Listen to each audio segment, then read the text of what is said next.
Salut à tous, c'est François Rousseau. Si vous êtes passionné par les voitures, vous êtes au bon endroit.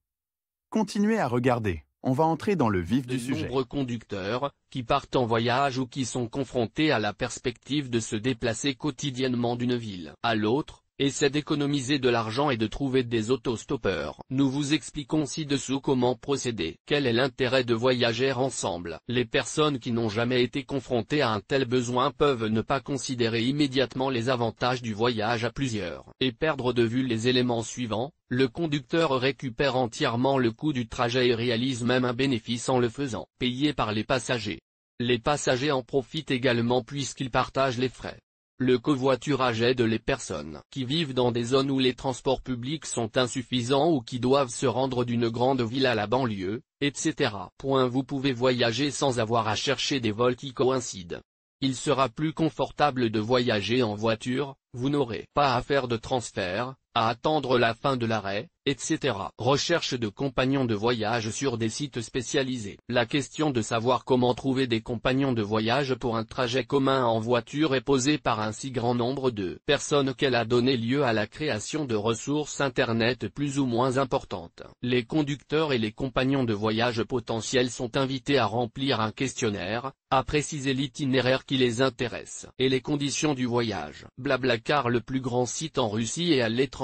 Vous pouvez y trouver des compagnons de voyage pour des trajets courts entre les villes et les banlieues, ainsi que pour de grands voyages vers d'autres pays. Après avoir ouvert la ressource, vous arriverez à la page où vous devrez cliquer sur Trouver un trajet ou Proposer un trajet. En outre, si vous êtes conducteur, vous indiquez dans votre profil la date et l'heure du voyage, le prix, la marque de la voiture, les options supplémentaires, climatisation, sièges chauffants, etc.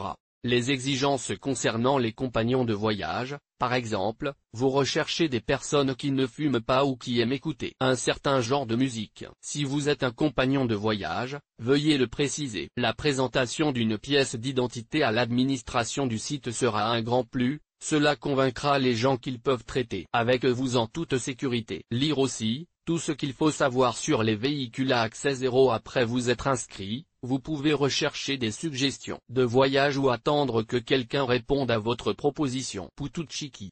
Rue. Il s'agit également d'une ressource importante pour voyager ensemble en Russie, au Bélarus et en Ukraine. Vous pouvez vous connecter via un réseau social ou un courriel et trouver des offres réelles dans le flux, et s'il n'y en a pas, créez les vôtres. Bambilo.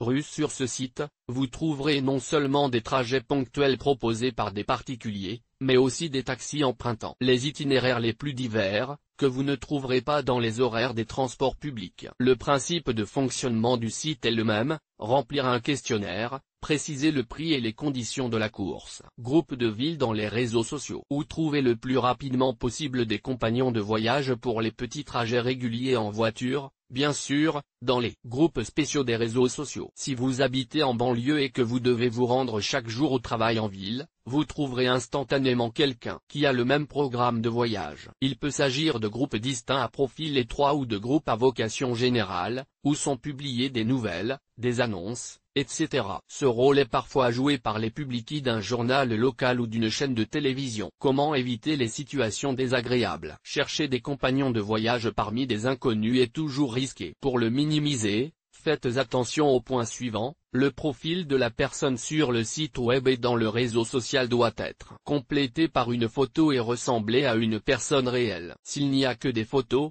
des chatons et des reprises d'autres groupes, il n'y a pas lieu de s'inquiéter outre mesure, mais vous devez considérer que l'identité est cachée pour une raison ou une autre. N'oubliez pas d'interroger votre compagnon de voyage sur de petites choses comme son attitude à l'égard de la musique classique que vous écoutez constamment en conduisant, de la cigarette, etc. Certaines personnes remplissent leur profil de manière négligente et y mettent ce qu'elles veulent. Par exemple, vous pouvez avoir une attitude positive à l'égard du tabac, mais en réalité, vous ne supportez pas l'odeur de la fumée. Essayez de rechercher sur Google le nom et le prénom d'un passager potentiel, vous pourrez peut-être trouver plus d'informations à son sujet de cette manière. Plus vous décrivez en détail le type de personne que vous recherchez pour un voyage en commun, plus vous avez de chances que la personne avec laquelle vous vous sentirez à l'aise sur la route vous réponde.